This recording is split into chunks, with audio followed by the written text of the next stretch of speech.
It is just before noon, somewhere on the side of the Earth facing the sun. The light is at full strength. Shadows are short and sharp. The sky is the deepest blue it ever gets. A child is walking home from school. A man is watering a lawn. A satellite is gliding silently across the blue. It is just before noon, somewhere on the side of the Earth facing the sun. The light is at full strength. Shadows are short and sharp. The sky is the deepest blue it ever gets. A child is walking home from school. A man is watering a lawn. A satellite is gliding silently across the blue. Then, in a single instant, the light goes out. Not dimmed, not faded. The way a candle goes out when a hand passes over it. The sun is still where it was, but the sun is no longer there. The sky is not a sunset. The sky is not an eclipse. The sky is black. The brightest object any human being has ever seen has just been erased from the universe. Nobody on Earth knows why. Nobody, in fact, can know why. Because whatever just happened to the sun, the news is not here yet. It is still on its way. For the first second, most people do not understand what has happened. Their eyes are still adjusted to noon. The world is just gone. They stumble. They reach out. A driver on a freeway hits the brakes because the car ahead of him has disappeared into a black he does not believe in. Birds who navigate by the sun stop mid-flight and go to ground. Bees who navigate by polarized light stop returning to the hive. The streetlights sense the failure of the grid and turn on. The headlights turn on. The world is now lit by the small, urgent, yellow bulbs humans invented to fight the dark. And the stars come out. The stars come out at noon. The constellations that are usually hidden in the blue reveal themselves, sharp and cold, in a sky that has just lost its single source of warmth. The moon is still up. It is still lit. It is the brightest object in the sky now, and it is a thin crescent pointing at nothing. By the third second, the people in charge are starting to understand. Air traffic controllers lose all of their planes at once. The transponders go dead. The radar goes dark. There are 9,000 commercial aircraft in the sky right now. They have just become 1,000 silent metal gliders. Pilots who have never flown without instruments are being asked by the universe to fly without them. The power grid does not fail gracefully. It fails in a chain. The first substations sense a frequency anomaly and trip offline to protect themselves. The second substations try to carry the load, then trip too. The cascade is continental. Within 10 seconds, the entire electrical grid of the industrialized world is offline. Hospitals that were on backup power for seconds, not minutes, are about to find out what they were built for. Subways stop between stations. Elevators stop between floors. Data centers that were not on isolated generators begin to lose rack after rack. And somewhere, on every phone on Earth, a single silent message is being composed. The system is trying to tell 8 billion people all at once that something is wrong. 5 seconds in, the world has been dark for 5 seconds. In a long human life, 5 seconds is nothing. In the life of a star, 5 seconds is nothing. but in the life of a civilization that was built, top to bottom, on the assumption that the sun would be there when it looked up, 5 seconds is a crisis that no one ever planned for. A child in a backyard is staring up at a sky that should not be there. She does not know what an eclipse is. She does not know what a sunspot is. She only knows that the warm, bright thing that has been there every day of her life is gone, and that the air has already started to feel different. It is 1 degree colder than it was 5 seconds ago.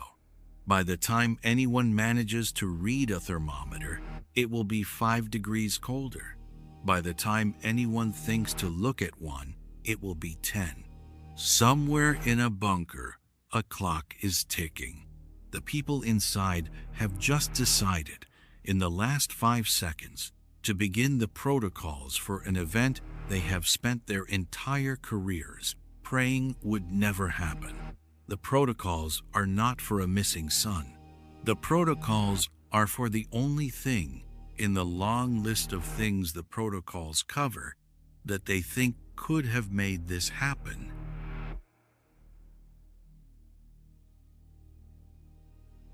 In this scenario, the sun comes back. 5 seconds of darkness, and then the sun comes back. It comes back the way it left instantly, completely, without explanation. The light returns at full strength. The warmth returns at full strength. The shadow of a child on a wall is sharp and short again, as if the last 5 seconds never happened. But the people have changed. Their eyes, which were dilated to gather every photon they could, are now hit with full noon. The world is blinding. People shield their faces. Some are crying, and they do not know why. Birds, which had gone silent, do not start singing. They start again, slowly, one at a time, as if they are checking that the thing that left has really come back. The air, which had already begun to drop in temperature, is now warming again. But the temperature will not stabilize for hours. The surface of every paved road has cooled unevenly. The oceans, which are vast and slow, have already begun to release the heat they had been storing since the moment the light went out. The climate has just hiccuped. The world is not, technically, in danger. The world is, technically, fine. But the people are not fine. Because the sun was only gone for 5 seconds, but the systems humans built to live with the sun were not designed to lose it for even one. The power grid took hours to bring back online. In some regions, it took days. Every server that was in the middle of a write when the cascade hit lost data. Every transaction that was in flight at the moment of the blackout was lost with it. The global financial system, which settles trillions of dollars a day across time zones that never sleep, lost an entire 8 minutes of itself. Auditors are still trying to reconstruct what happened. The satellites, which are powered by sunlight and shut down the moment the light went away, did not all survive the thermal shock. Half of the GPS constellation came back online within hours. A quarter of it took a week. 8% of it never came back at all. Aviation, which had been navigating with 3 or 4 satellites for redundancy, is now navigating with 2 or 3. The first crop duster that misses a row by a foot and a child standing in it will be the first casualty of an event the news is calling a minor solar anomaly. It was not minor. It was 5 seconds. It was the longest 5 seconds in human history, and it will not be the last.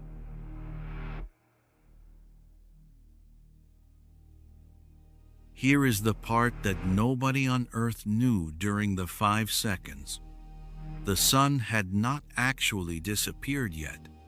The sun was still there, in exactly the place it had always been, doing exactly what it had always done. But because light and gravity both travel at a fixed speed through space, the news that anything had happened to the sun would take 8 minutes and 20 seconds to reach us. For 8 minutes and 20 seconds, the sun was still shining, still burning, still holding the Earth in orbit. The Earth was still being pulled by an invisible string toward a star that, from our point of view, had already gone out. The string did not snap. The string simply stopped being attached to anything. The Earth kept moving in a straight line for those same 8 minutes. And then, at the very moment the last of the old light reached us, the pull ended. In the version of the scenario where the sun came back at 5 seconds, none of that mattered. In the version where it did not, the Earth would now be a ball of ice, drifting silently through the dark, no longer in orbit around anything, no longer a planet in any meaningful sense, just a place where used to be happened. And so, what is the sun really? Not a thing in the sky, not a bright disk, not a thing that warms us. The sun is an agreement, the same kind of agreement as the one that holds the nuclear weapons still. A quiet, almost unbelievable agreement between a star and a planet, that the star will keep burning, and the planet will keep being held, and the light will keep arriving, 8 minutes and 20 seconds after the fact. For as long as either of them is there, most days we do not think about it. Most days we should not have to. But every once in a while, something reminds us. A power outage, an eclipse, a 5-second glitch that took 8 minutes to reach us, and that the universe will, eventually, do again. In a way we cannot predict, on a day we cannot plan for, to a world that will, on that day, be no more ready than it was this morning. We are not at the center of anything.